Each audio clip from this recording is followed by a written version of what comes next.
Ahead on NCBA's Cattlemen to Cattlemen. What are some of the keys to dealing with generational transfer of ranching assets? We'll have some special insight. And now, a special edition of NCBA's Cattlemen to Cattlemen with host Kevin Oxner. Hello and welcome to a special edition of NCBA's Cattlemen to Cattlemen. I'm Kevin Oxner. Thanks for joining us. As we visit with ranching families around the country, one common theme we hear is the desire to leave a legacy and to pass the ranch on to another generation. But these days, with land values and cattle values where they are, and with estate taxes and many other issues to consider, the generational transfer of ranching assets is often a challenge. And it's a challenge many families tend to put off until they're forced to deal with it. So today, we're going to share some insights on this issue, and in particular, we'll bring you the story of the R.A. Brown Ranch in Texas and hear from the Brown family about how they dealt with the issue of generational transfer. First, let's begin with some comments from producers about some of their concerns and the issues they see in passing the ranch on to the next generation. Generational transfer is not easy. It's not. And so what concerns me the most is that it gets hard and it gets emotional and it gets really tough really quick, and then you stop. And that's what concerns me, is that you got to keep going through it. Troy and I recently been through it with his family, and we many times were with the lawyer and the accountant and all the family in the same room, and I just thought, wow, we're getting along through this process. I can't imagine if you're not getting along how much harder it is for people to go through the process. And so there are multiple ways that people get bogged down and just quit.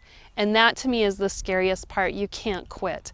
You have to muddle through it, and it's hard and it's emotional and it's brutal, but you got to keep working through it, because if we don't get things in place for the next generation to be able to smoothly run when you're no longer here, we're going to lose a lot of opportunities in agriculture. Having just gone through that process, I think one of the hardest things that we were dealing with as we went through was all the uncertainty that comes out of Washington, D.C. You're trying to make plans based on what the tax laws are, based on what the regulations are. And those regulations and tax codes are such a moving target that it made it really difficult to make those plans. Obviously, this is a put together place. We've bought it, and we bought this with money that we've already paid taxes on. And it will be left to my son. So I have very strong feelings about the death tax. We think that we've already paid taxes on that money that we bought this place with. And so we should be able to transfer that ownership to him without a death tax. And we feel very strongly about that. These places should not be chopped up. All the management that's gone into them, all the care that's gone into them should not be fragmented.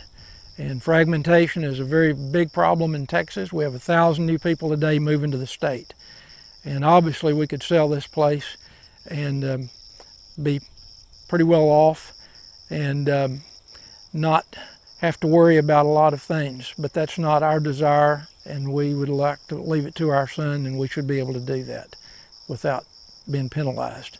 Of course, one of the big challenges families face as they think about the future of their ranch is answering the question, what will the beef industry be like in the future, and what kind of structure do we need to have a profit-making business? We get some insight on that topic as Brian Baxter reports. No doubt beef cattle prices are strong today, but what are the business challenges and opportunities as the beef industry looks ahead to 2025? Dr. Bill Meese provided some insight at the International Livestock Congress in Denver. What I saw is that in the cow-calf area, we would expand, in the short run at least, in the next couple of years, because economics are there. Everything's kind of lined up for more cows than what we had before. There are some things that will retard that. There are some things that will prevent it from being a runaway, like the availability of land and the cost of land and government regulation and so on. all of those things, and the age of the ranchers who are running operations today, all of that will tend to hold it in check. But I forecast that by 2025 we would have about the same number of cows that we had today. And that may not be treated as good news until you consider that we've been going down in cow numbers since 1976. And if we can stabilize them and hold them steady for the next 10 or 11 years, that's a giant win for the cattle industry. Dr. Meese says high prices at the retail level could ultimately reduce consumer demand for beef. He also says the U.S. packing industry has been closing plants, slowly bringing capacity in line with the supply of cattle. While the economics for cow-calf producers do look strong over the next several years, he says expansion is not a given for all producers. The age of cattlemen and farmers, people in agriculture in general, has always concerned me. If you look at Midwestern farmers, we're looking at a 59 to 60 year average age. Looking at ranchers, we're looking maybe 5 or 6 or 7 years more than that. And when you look at the things that we've done in this country to have nicer, more luxurious, work-easing kinds of lives, if you're 70 years old, as I am, and somebody says, you know, you could run 25% more cows out there and make 25% more hay and process 25% more calves, and I'd say, do I really want to do that? And I'd have to think a long time before that answer would turn out to be yes. And so I think that's another one of those issues that while the economic signals may be there, and it'll be an individual decision on people's part, but it will slow that down. It won't be an automatic yes that I would try to do that. People will think their way through whether they really want to work that much harder than they're currently working today. And for younger people working to get started in the cattle business, Dr. Meese says the barriers to entry now and in the future will require some creative business structures. What I have spent a lot of time teaching students at Texas A&M is that if you're going to get started in ranching or in the stocker cattle business, you need to familiarize yourself with the concept of leasing, and you will lease until you're old enough to own, because that's your only real entree into this business. In order to get the loans that you're going to need, you're going to have to tie up some grass and be able to show a banker that I've got this much country and I can put this many cattle on it and manage them in this way. And then someday you'll go into him and say, well, I bought some property and now I want to finance that with you as well. That's the way the young people will have to deal with this business. The price of land today is just beyond reason for a young person starting out. Dr. Meese also believes that while the U.S. will remain a strong beef exporter in the years ahead, producers will also be competing with a rising tide of beef imports into the U.S. market leading up to 2025. I'm Brian Baxter reporting for NCBA's Cattlemen to Cattlemen. Still ahead on this special edition of NCBA's Cattlemen to Cattlemen.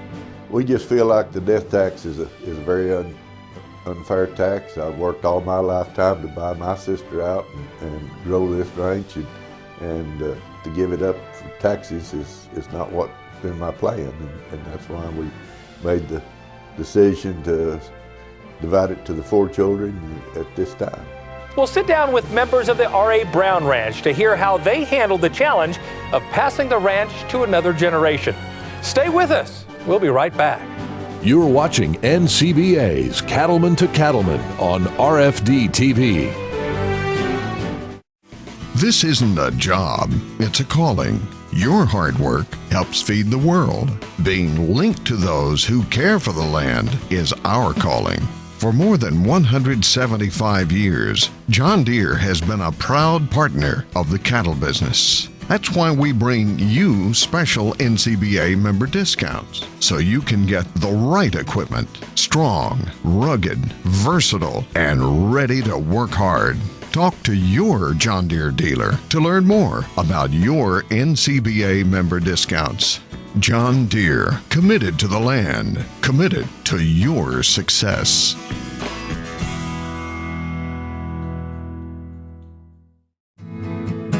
I'm Sheila Sheila Carges.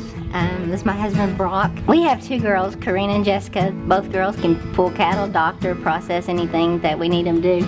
Using products that help keep the calves healthy, it helps my parents to be less stressful, it helps them to be at home more, and it helps pay more bills when you don't have to worry about sick cattle. I'd say 99% of our cattle are high risk. We've never seen a response due to a metaphylaxis like we have with the Draxxin. I think Draxxin has a major role in any operation as far as your viability and your long-term outlook. And how do you quantify having a peace of mind to take a vacation for a week or leave work early to go watch a basketball game? You can't quantify that.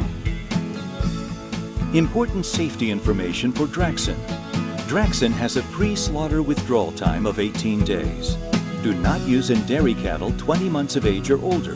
Effects on reproductive performance, pregnancy, and lactation have not been determined.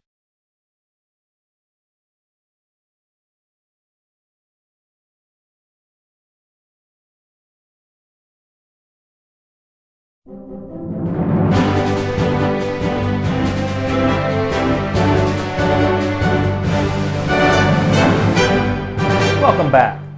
Many ranching families are dealing with the issue of generational transfer. When to do it, how to do it, and how to keep peace in the family while you do it. We're here today in Throckmorton, Texas at the R.A. Brown Ranch, visiting with the Brown family about their decision to transfer the ranch. And with me now is Rob Brown. Rob, thanks so much for agreeing to come on our show. Well, it's proud to have you here. We wanted to start, just give people a bit of a perspective about the history of this ranch. 5 generations, is that right? That's right. We actually moved from Virginia after the Civil War. My great-grandfather was in the Black Horse Cavalry under Zeb Stewart, and they lost everything in Virginia and came to Texas and started over. And we've been in the cattle business since the late 1800s, and we love the business, and it's passed down from family to family, and we've been fortunate. Most of the time we've grown it a little in each one's lifetime, but it's a chore to do today in the tax world that we're in. Got to make some decisions at some point. Rob, 5 generations, over 100 years of ranching tradition. What events or circumstances led you to make this decision now? We just feel like the death tax is a very unfair tax. I've worked all my lifetime to buy my sister out and grow this ranch, and to give it up for taxes is not what's in my plan, and that's why we made the decision to divide it to the 4 children at this time. Some families in your position don't have any kids that want to come back to the ranch. In your case, you had 4 children that wanted to be involved in production agriculture. Did you find that a benefit or a challenge? Yes, actually, they've grown some ranches of their own, and they've bought some land and know how to ranch, and are very capable, and not everybody's, I'm sure, got that circumstance. Not all of them like the seed stock end of it. Most of them like commercial cows and stocker, and of course we built this ranch around the seed stock end of it. So tell us this, what was the children's reaction when you came to them and said, it's time to make a transfer? Well, I think they were pleased. We let them do most of the work, and they really worked well with one another to pacify the needs of and desires of each one that are different. And when it came to the cattle, Donald was the only one that really wanted to stay in the seed stock business, so we decided a dispersal sale was the best way to divide the cattle. And tell us this, as you mentioned the kids took a real leadership role. Give us more about the process of how you went through the mechanics of deciding who got what, or what assignment did you give your children? Well, we had them to make the decision that they wanted to do it and wanted to work together, and they did, and they sat down and divided it up in increments that best fit. Jody, my son-in-law, was the only farmer in the bunch, so he got the majority of the farmland, and Donald needed the facilities, the feedlot, and all here at the headquarters to do a seed stock operation, and they really work together to give one another the needs that they prefer. As you and Peggy approached this process, what were you most afraid of? Well, we were very fortunate. I mean, we don't know how long our lifespans are going to be, and we were very fortunate to be in a position with some other economic income that we felt was satisfactory for us, and tax-wise, we just felt like it was the time to make the move, and the kids were trained and ready, and so it's worked well for us. Is there any part of the process that you look back on and say that was a critical success factor, or this is something I would absolutely recommend to other people, a decision or an action that you took to make the process go smoother? Well, I think the dispersal sale, as far as the cattle was in our circumstance, where they had a very recognizable seed stock program going, and I think that worked. It's a lot easier to divide those dollars than it was to divide those cows, and so it's worked very well for us. So Rob, tell us this, is there anything you would have done differently looking back on the situation? Well, history will, I guess, answer that for us, but we think it was a good move, and it's gone well, and we're very happy and satisfied. So Rob, fast forward 10 years from now, how will you know that this decision has been a success at that point? Well, we hope Peg and I are still healthy and alive and enjoying our children and grandchildren and great-grandchildren, and be fun to watch them grow up under ranching circumstances like our children did. And we've always said it's not the most lucrative occupation there is, but it's sure the right place to raise kids and cattle and quarter horses, and we think growing up on a ranch is really important, and a lot of love in the family and working together, and I think it's a great choice. And you've done a good job raising all three of those things, I might add. One other question, actually, as you think about other families who are wrestling with the same issue that you wrestled with, what would you tell them? What advice would you give them? Well, I think they've got to do what fits their family, but passing this on tax-wise, we think is real important. My father passed away when he was 62 and hadn't done much tax planning, and I had to pay enough tax to almost buy the ranch again. And I just don't think that's a fair situation, and we think the kids can run it, and a lot of love in the family, and it'll work. As we wrap up the interview today, you had made a comment once that as you make this decision, you're making this decision in order to keep the ranch in the family and the family in the ranch. What do you mean by that? Well, I think just what it says. We want the kids to carry on in the ranching industry, and we're leaving them enough to get a start, and I think they could grow it, and with the love and talent that they have, I think we'll be in the ranching business for generations to come. I would agree. Rob, thanks for your time, and thanks for all your sage wisdom today. We appreciate it. Well, thank you very kindly. And we'll be back right after this.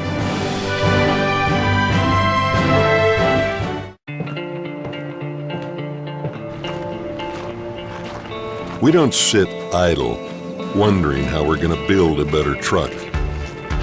We get out there and walk a mile, thousands of miles, in the footsteps of the guys we build trucks for. The groundbreaking Ram Heavy Duty, with 30,000 pounds of towing and 850 pound-feet of torque.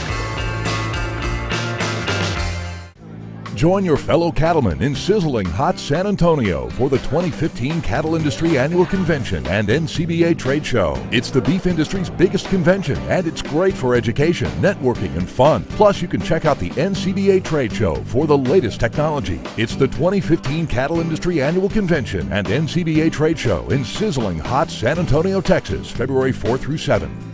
Visit beefusa.org for more.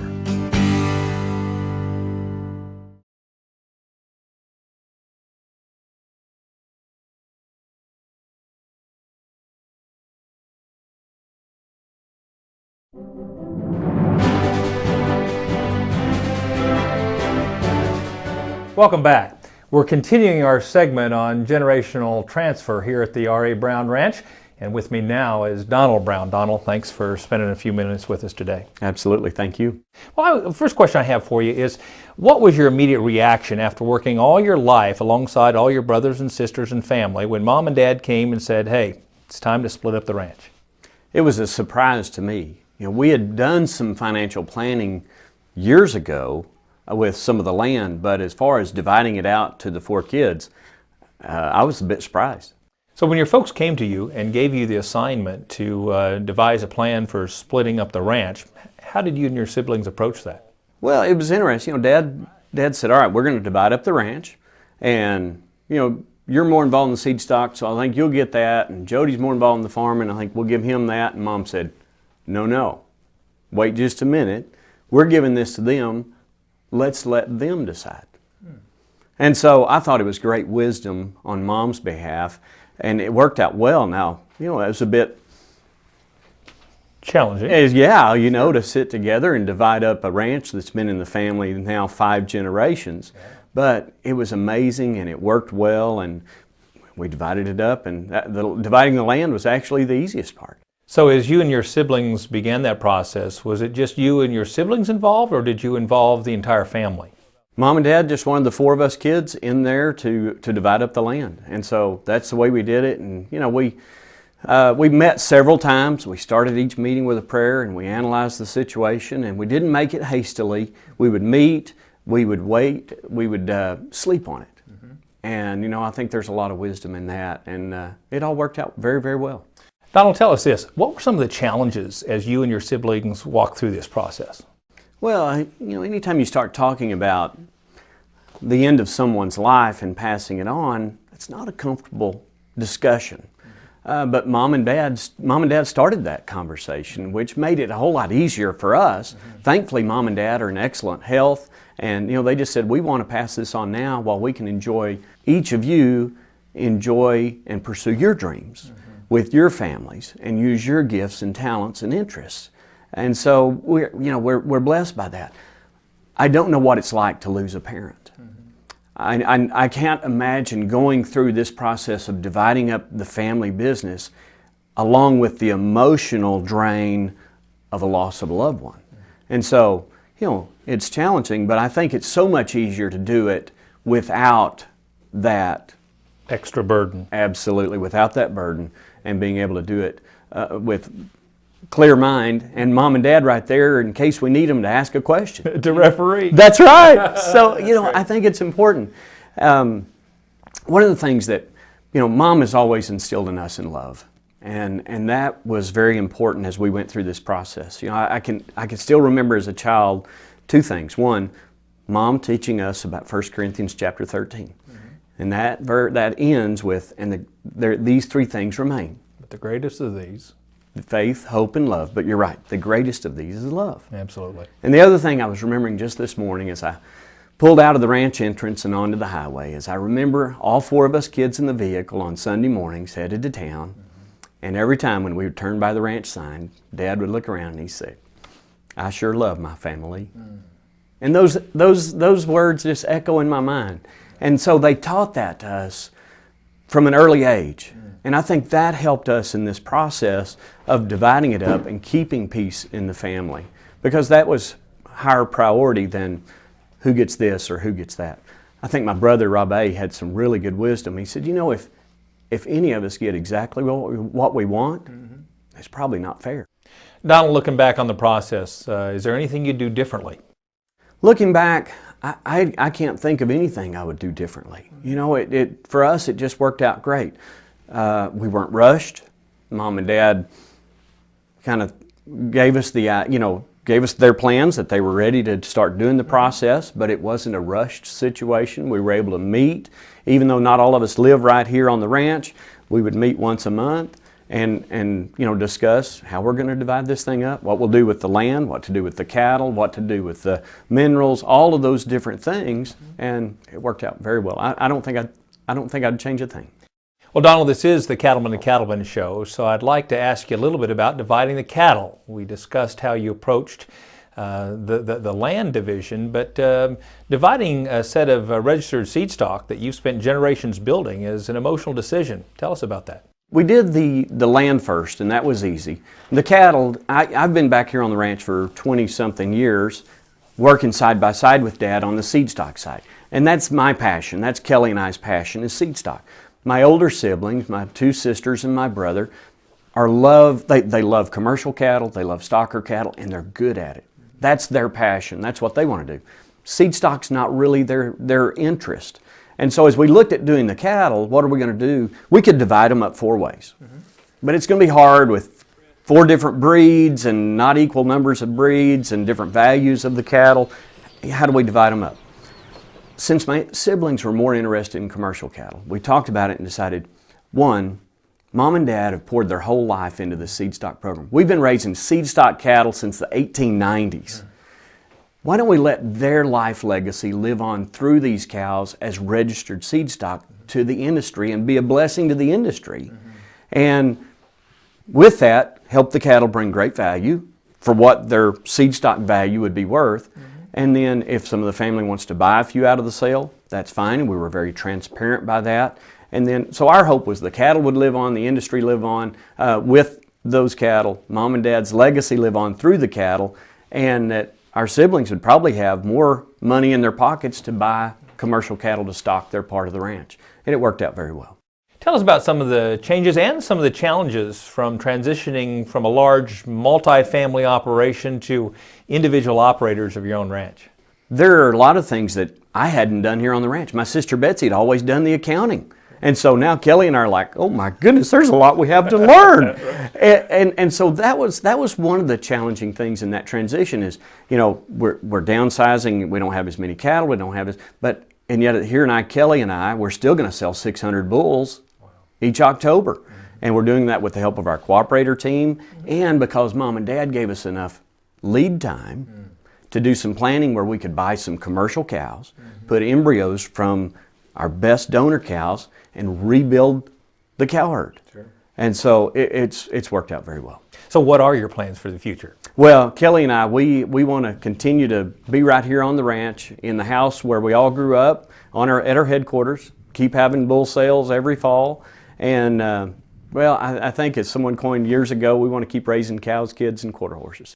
Now looking forward 10 years from now, how will you gauge the success of the decisions you've made?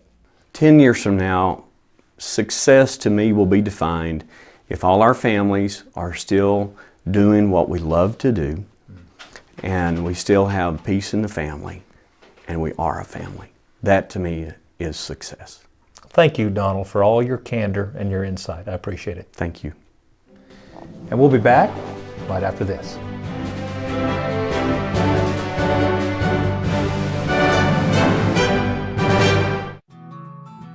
Well, I think a rancher has to be a steward of the land. There's nobody else that can take care of land better than a rancher can because he has to make his living off of it. When we switched over to the Purina products, it was a step in the right direction. And it's really been profitable for us. It just makes that much of a difference. The difference we see in the cattle is the consistency of their nutrition.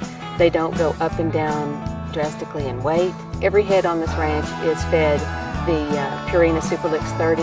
If we keep them on that feed, they stay in optimum condition year-round. The cattle hold their condition a lot better all throughout the whole year. The products they're producing are very much in line with what the rancher needs to be using to be profitable in the future. That's the best thing ever happened to us. It does make a difference that we can see, day in and day out. New Holland is smart for the way you farm. And New Holland round balers are smart for the way you raise cattle. By focusing on making the densest bale possible, New Holland round balers pack more into each bale, saving you time, fuel, and money. Now that's smart. We can also match your feeding requirements with a variety of bale slicing, cutting, and wrapping options to help maximize your time. Plus, with models designed specifically for silage or specialty crop harvest, New Holland gives you the power to make smart choices to fit your farm or ranch. You work hard to get the most out of every hay season to benefit you and your cattle. From mower conditioners to balers and tractors, New Holland has the right solutions to help you make quality hay and forage for your cattle operation. Visit your New Holland dealer to learn more about the complete lineup of New Holland equipment, in addition to all the benefits available to cattle producers.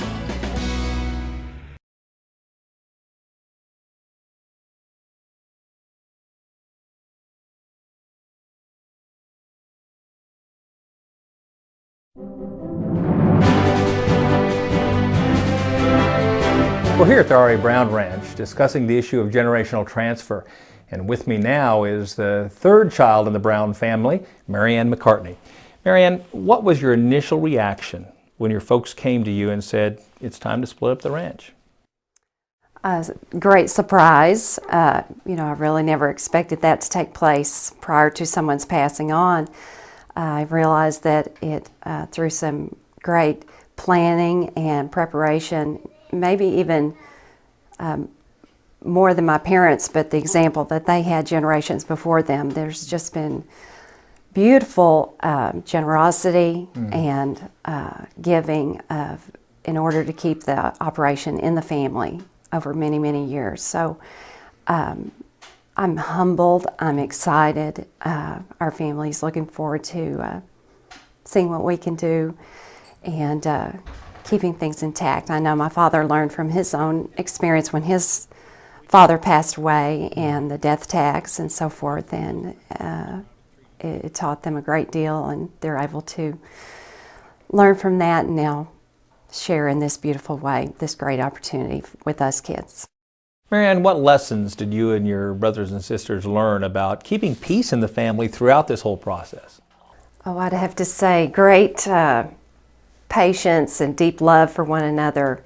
I do feel it was advantageous that we started early in the process, as far as when our goal was to meet the completion of the process, that it took a great number of meetings, and the meetings always seemed to take more time than we expected, going over the details of sorting things out and deciding what was fair and so forth. So giving it plenty of time, not being in a rush to get through the process, and just having deep admiration for one another and a lot of prayer over the process helped things go smoothly.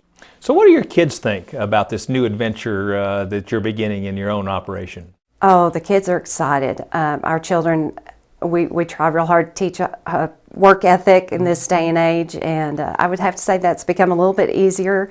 Now they feel some ownership when it's time to fix fence or gather and work cattle. They feel that, this benefits them, and, someday this piece of ground may be part of theirs, so you don't have to twist their arm as hard. And it's beautiful to work together as family, and I still feel I've grown up with that, and I feel it's still very much the same, and I hope that we can do the same for our children someday. We're blessed to have this opportunity. And that's one last question. So what are your hopes for the future in your own operation? Oh, I would say Todd and I have a lot of learning to do. We're kind of new in this stage of production, and as our youngest goes off to school in the fall, I'll be his assistant more, and our children are getting older and can participate in the after school and weekend part of the operations. Thank you so much for your insights and your candor. We appreciate it. And we'll be back right after this.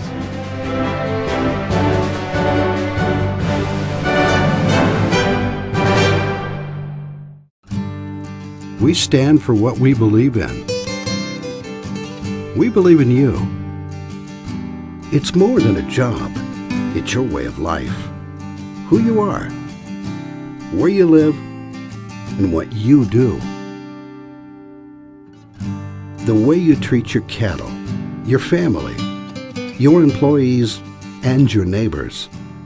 The water you drink, the air you breathe, and the ground you walk on.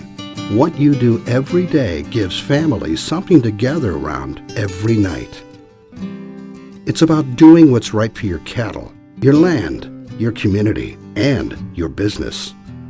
It's your livelihood, and it means as much to us as it does to you. We all believe in responsible beef. Let's stand together at responsiblebeef.com.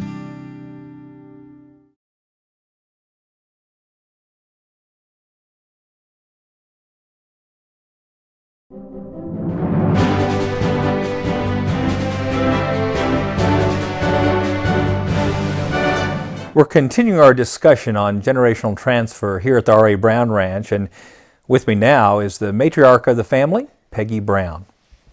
Peggy, you've raised a great family, great kids, grandkids, and now I guess some great-grandkids. What are you most proud of in terms of your family?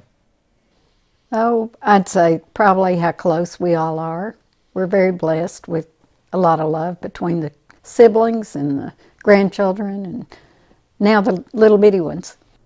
Peggy, I understand you had some real strong convictions in having the kids take a leadership role in deciding how to split the ranch and the assets, as opposed to you and Rob making that decision. Tell us more about that. Well, I just felt it probably should be their decision to make choices as to what would fit their operation best, and they were going to have to live with it, and I just felt like they needed to work that out. How do you handle the situation when you have 4 kids that each have an interest in production agriculture, but they have different interests? They're not all the same. How do you address that in splitting up a ranch? Well, that was the reason we had the dispersal, was because Donald and Kelly were the only ones who really preferred the seed stock business. So the others were cow, calf, and stocker and farming. So that created a problem about how to divide that successfully. And that's how we arrived at that decision. So what do you think is key to maintaining good family relationships throughout this process? We let them have their discussions. They invited us, but we chose to let them. And I assume it went well. That was my request. There not be any disagreements, any unhappiness. Not, so far as I know, there wasn't. So tell me this, as you think about the 4 families beginning their own individual operations, what's your hope for the future? Well, I don't mind being the age I am, but I'm shocked at how my children are. And so it's kind of nice that they can live their dreams now. Mm-hmm. And it's time. That's very good. Thank you so much for giving us some time. You're welcome. It's good to see you, Kevin. It's always good to see you. You're dear friends of ours. And we'll be back right after this. The Case IH Summer Sales Event is going on now, meaning you can turn the heat into red hot savings. That's because all Farmall and Maxim Series tractors, along with our complete line of hay tools, are available with 0% financing for 60 months. But hurry, because while the Summer Sales Event is just warming up, it only lasts until September 30th, 2014. For more information, visit your local Case IH dealer or go to caseih.com/special offers. It's the official monthly publication of the National Cattlemen's Beef Association. The National Cattleman is produced exclusively for NCBA members and includes coverage of the news and events affecting our industry. Every issue includes market analysis, feature stories, and practical management tips. Start receiving your copy of The National Cattleman. Call 866-USA-BEEF or go online to beefusa.org and join today. Your herd, your business, your family. You've always protected what matters most, so you know how important vaccinations are for healthy cattle. And with Vista vaccines from Merck Animal Health, you know you're covered. No other vaccine works like Vista. Only Vista gives you complete dual-action pneumonia protection and complete one-dose fetal protection for the entire pregnancy. Protect what matters most. Talk to your veterinarian or animal health supplier about Vista.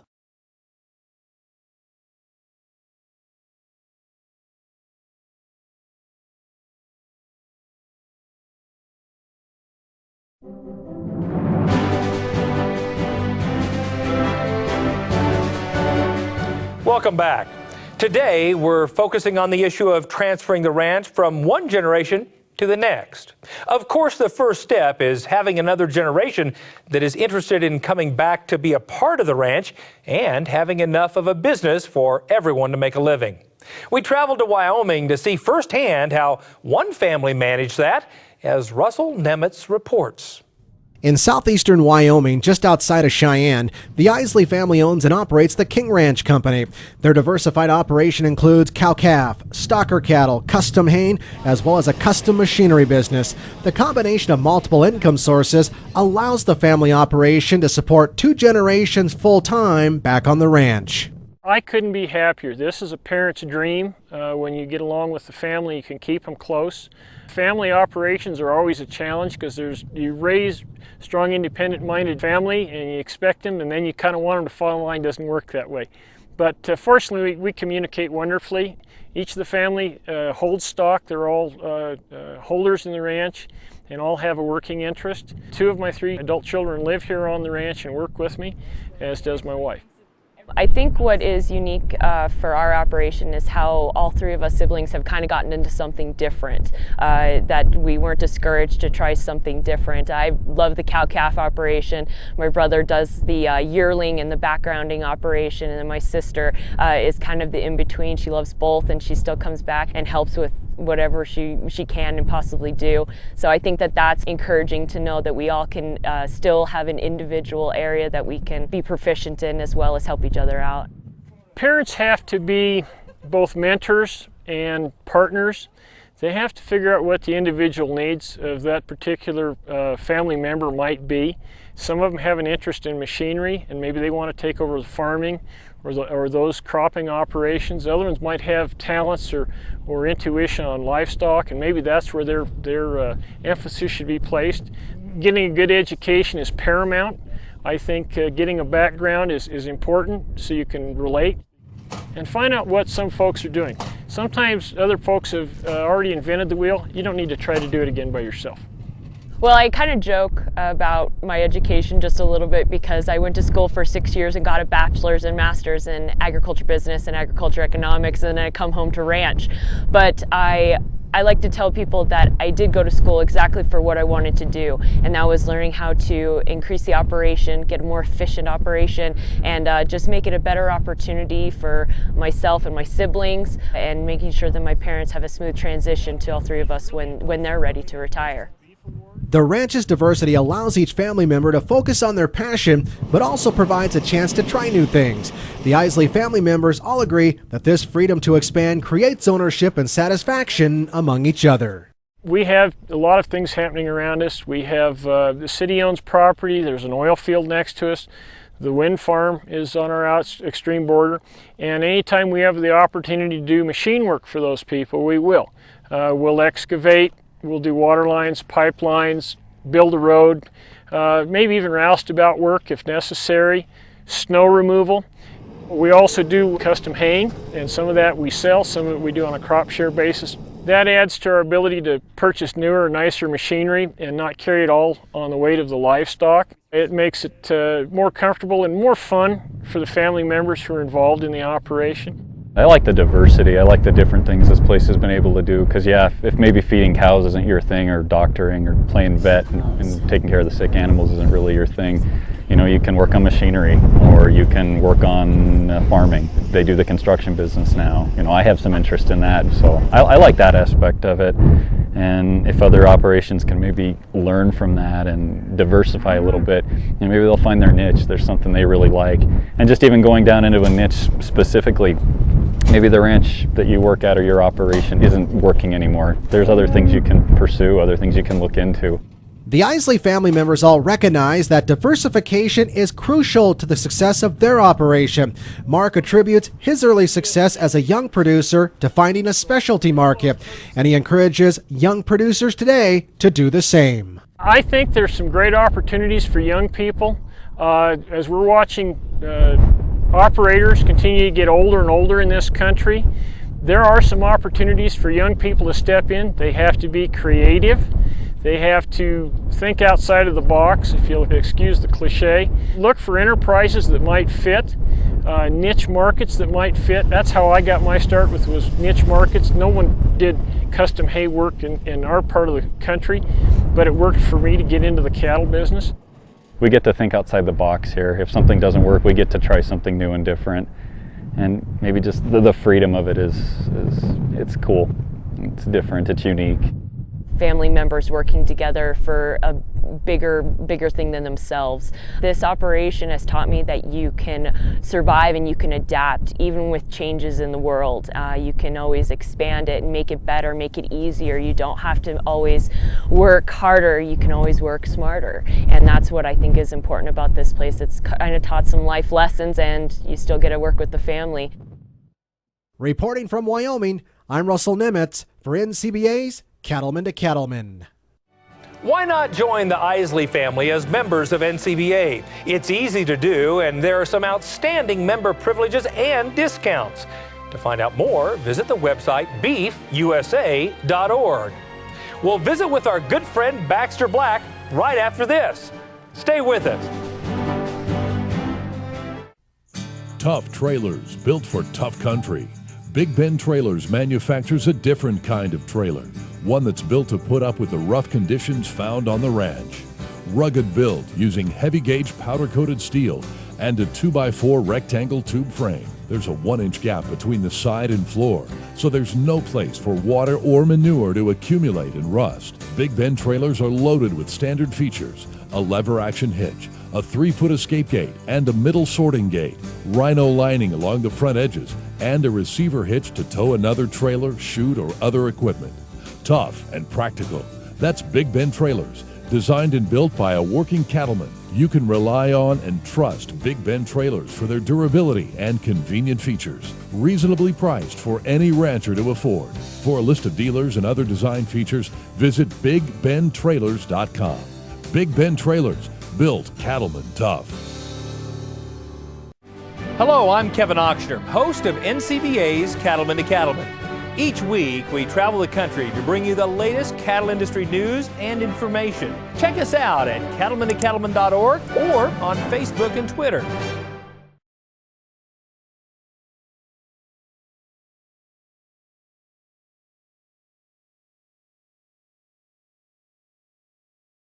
We know who made that hitch. We know who cut the steel, who milled the ball, and who welded the seams. We know who tested, measured, and checked. We even know who thought the whole thing up. We're B&W, and we know your hitch. Because we don't make them halfway around the world. We make them all right here. B&W. Trusted. Working your cattle just got easier. Introducing the new Vet Gun delivery system, a new way to apply topical insecticides to your cattle. The Vet Gun lets you remotely treat cattle with effective parasite control, so you can do it from an ATV, on horseback, or just walking among the herd. It's that simple. The proven topical insecticide AML Vet Cap is used with the Vet Gun. It works fast to control horn flies and lice while minimizing stress on your cattle. Fast, easy, effective. Vet Gun. Check with your animal health supplier for availability. It was one of those cabin wrecks that just seemed to get worse and worse. Clay's brother said he'd never seen a pickup give birth. Well, Clay parked the rig, grabbed a small bucket with some OB chains, and approached the cow that was calving. Dad stayed in the pickup. "Don't lose my good chains," hollered Dad. Well, the cow spotted him, rose, and trotted off. Clay went back to the pickup and chugged after her. Well, she made 4 passes from one end to the other of the small pasture, eluding our frustrated cowmen. Dad encouraged them. "Try and rope her. Trap her in the corner. You're on the wrong side. Watch that hole. He's right-handed. You nincompoop. Pull to the right. Watch that ditch. You're going too fast. You're going too slow. Throw it now. Shift to third. Watch that fence." They made a grand tour of northeast Oklahoma before the cow finally stopped to catch her breath. Clay drove the truck right up behind her and then grabbed the OB chain, and then leaning out the window, he dropped it over the extended hoof. And to ensure that he didn't lose the chain, he deftly looped the other end around his wrist. He hooked it with an OB handle for a better grip, and Clay began to pull back, Brother tossed a lasso around her head for insurance, and Dad was giving directions. Pull down! Get that down angle! The cow tried to get away, but the two brothers hung on. It didn't go smoothly. On the first jerk, she banged Clay's forehead on the door jamb. She stretched his nostrils from the bottom as she pulled his chest and shoulders through the pickup window. His head popped through, but then his belt buckle caught. Dad had a grip on Clay's right boot, and his own legs were braced against the gear shift and the roof. Clay's boot finally gave way and slid off his foot, catching briefly on the steering wheel and then on the side mirror. Clay slicked out of the truck in the horizontal position and immediately nosedived into the soggy ground. The last move changed the trajectory of the pull downward, thus achieving the right angle, so the calf's hips unlocked and he popped out, still chained to Clay. "Don't lose them chains," hollered Dad. This is Baxter Black from out there. Thanks, Baxter. It's time now for this week's legacy photos submitted by ranching families from around the country. Let's take a look.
You can send us pictures of your farm or ranch by visiting our website, cattlemen2cattlemen.org. Include your ranch or farm name and your hometown, and we may use them on a future episode. Well, that's our time for this special edition of NCBA's Cattlemen to Cattlemen. Thanks so much for watching. We'll see you right back here next week on RFD TV.